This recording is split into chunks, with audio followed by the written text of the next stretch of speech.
Hello, I'm Elle, and in this video I'm going to talk about Wonder Woman 1984.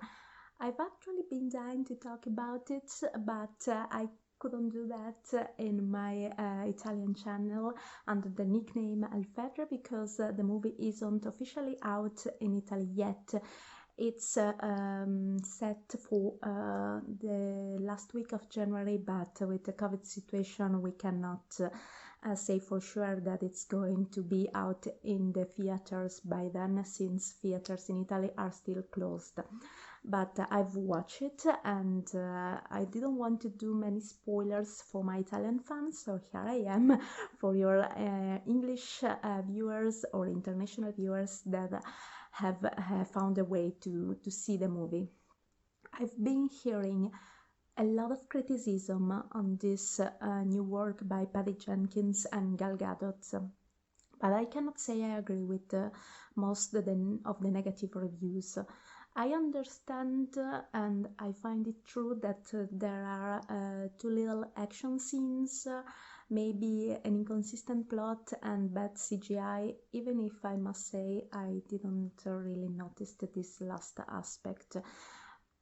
But when the movie was first publicized, I was mostly focused on Diana and the fact that her first love, Steve Trevor, was going to come back to in her life.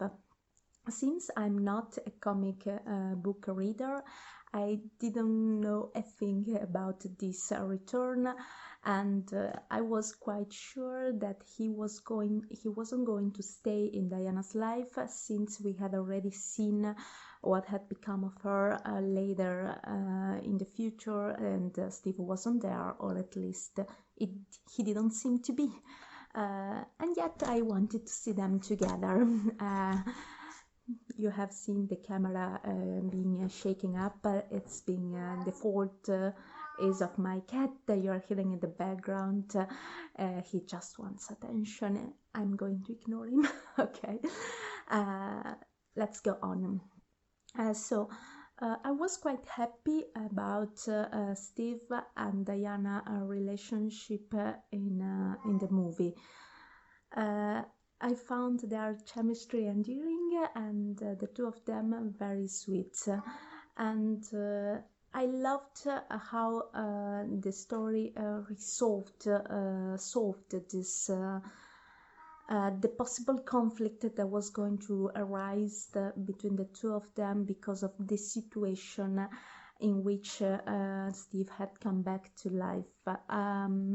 From this point on, I'm going to give you all of possible spoilers, so if you don't want to be spoiled, please shut down now, shut the video now.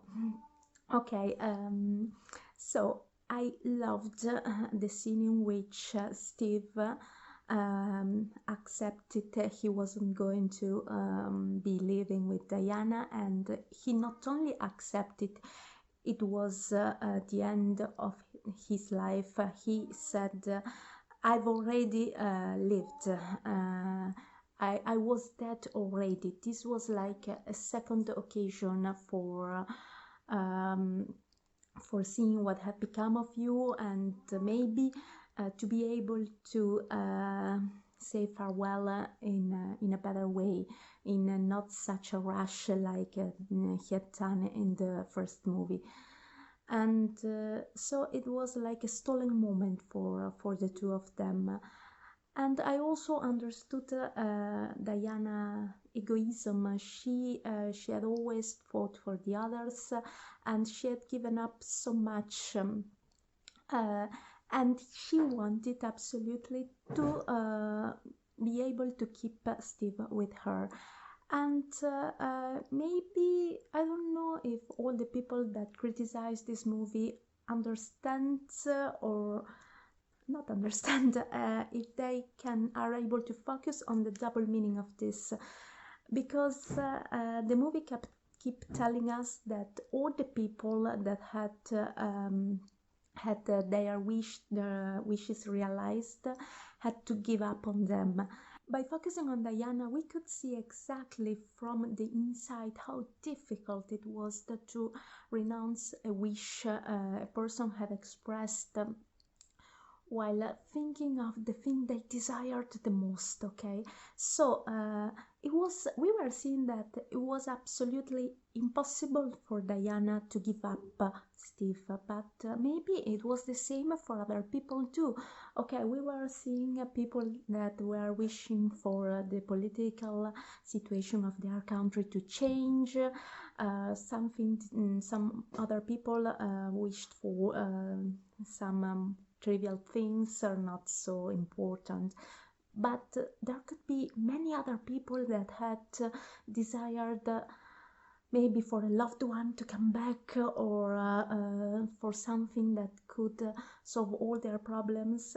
And by the end of the movie we saw that everyone in good faith and by being very altruistic had understood that that was not the way to have what they wanted in life, and that they could give their wish up.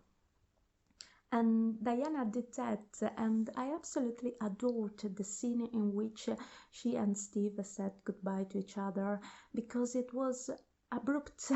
And I went back with the video to see it again, because I could absolutely understand their desperation. I love that he was talking to her from the background already while not seeing her, because they knew they had to say goodbye in that moment, and yet he was saying to her, "I will always love you," and she said the same to him too, and they were both very altruistic, very focused on what she had to do for the world.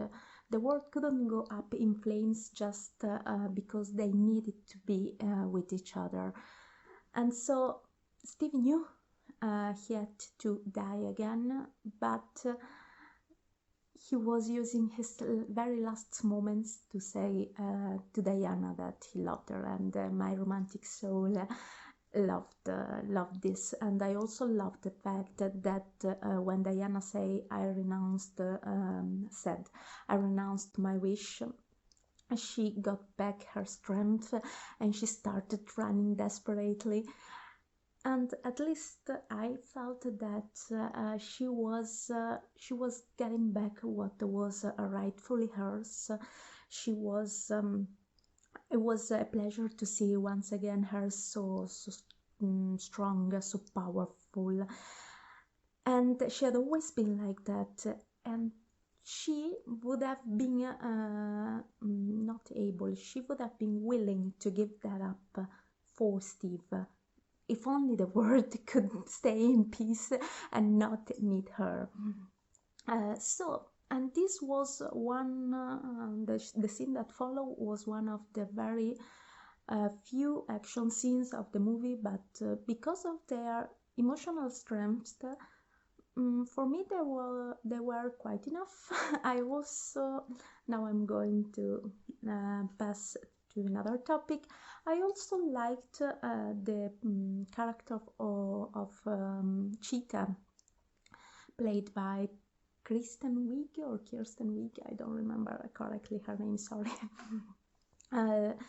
Because I could see that she was becoming so drunk on feeling so beautiful, so noticed, so powerful, that I think maybe even without the enchantment caused by this stone that caused her to lose her humanity, maybe she would have lost some of it anyway, because she was a kind soul beforehand, because she understood what it meant to be ignored, what it meant to be never at the center of the attention. And that was the source of her compassion, of her strength.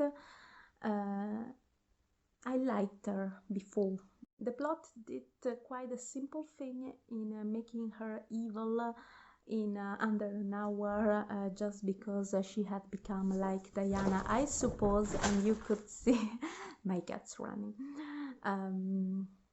And you could see that they were trying to copy a plot present in another story, namely the comic books. So it felt a little rushed. I understood it. I understood less her need to become less human, even in appearance, when she was becoming nearly an animal. I appreciated that a little before, because this passage I didn't understand the reason for it, and I think it's not possible to understand it while just watching this movie. But this thing happened to me all the time with other movies made from comic books. What else I liked? Well, the action scenes, yes, they were very few, but I loved them. I loved Diana using her lasso to latch onto the clouds, or her flying in the air from the fight among the trucks. It was all visually stunning for me. I must say, from what I remember, a lot of people didn't like the CGI in the first movie too. I suppose it's not that important for me. I mostly focused on the characters. To end this little video, I understand and I recognize that the first movie was more serious. It was a little more consistent in the way in which it presented its characters and Diana's evolution. This one, I suppose it could be said that it's forgettable in the evolution of the Diana character, of the Wonder Woman character. But since this movie is conceived as the second part of a trilogy, I suppose it's natural. The first movie was the base for the story, and it had to have a dramatic tone. And the second one, it's natural for it to be a little more fun, a little more pop, a little more light in the tone. I think that it's a passage for the third movie, and this is the reason for which I kind of like it for what it is. And like I said at the very beginning, I loved it in some parts. Oh yes, I'm remembering one last aspect. I've been hearing criticisms about the fact that when Steve came back to life, he used the body of another man, and he had sexual intercourse with Diana using the body of this other man. And people were saying that if the body that was used was that of another woman, we wouldn't find it so correct as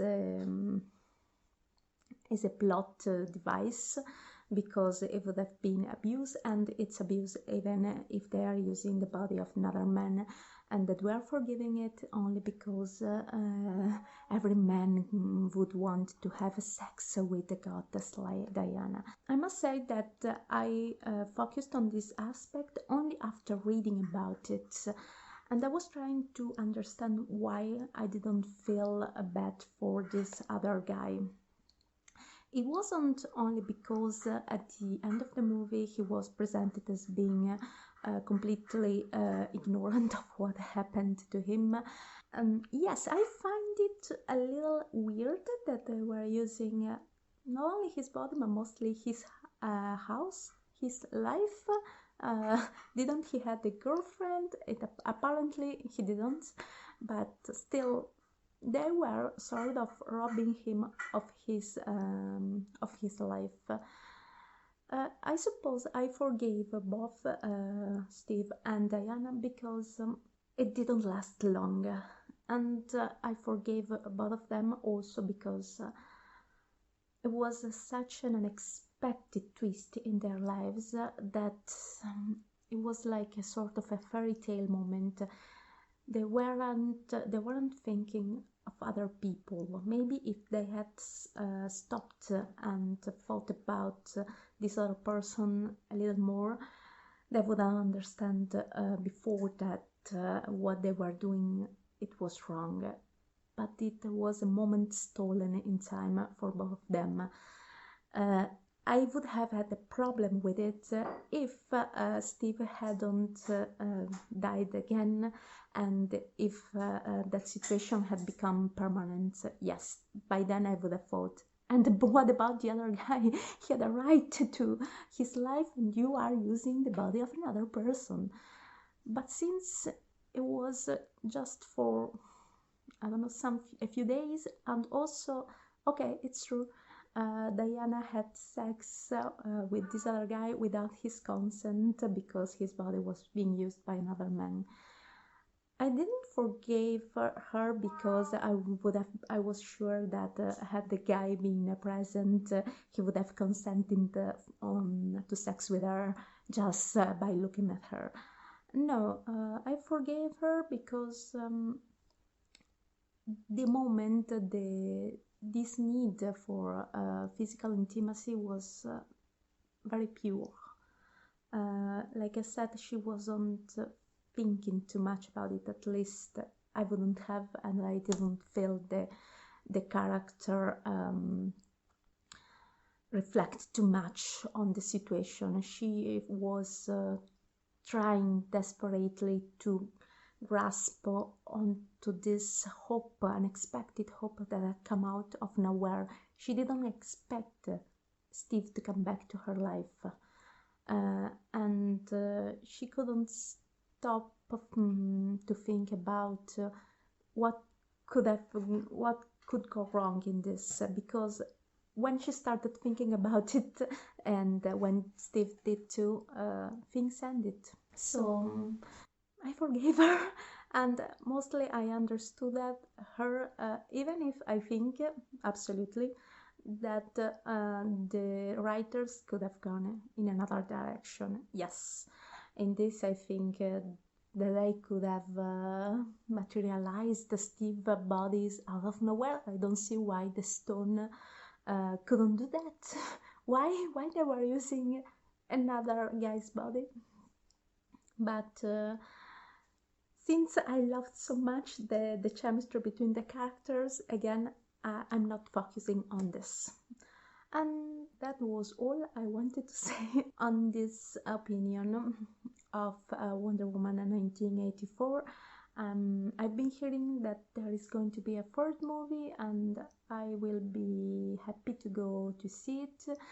I also cannot wait for the movie to come out here in Italy.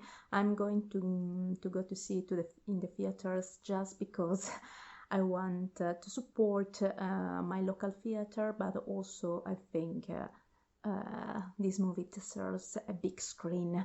It's not the same seeing it in my couch, in my TV. Okay, I have well, good enough TV, but it's not the same. And I envy the people that have been able to see it in the theater. I miss the experience so much.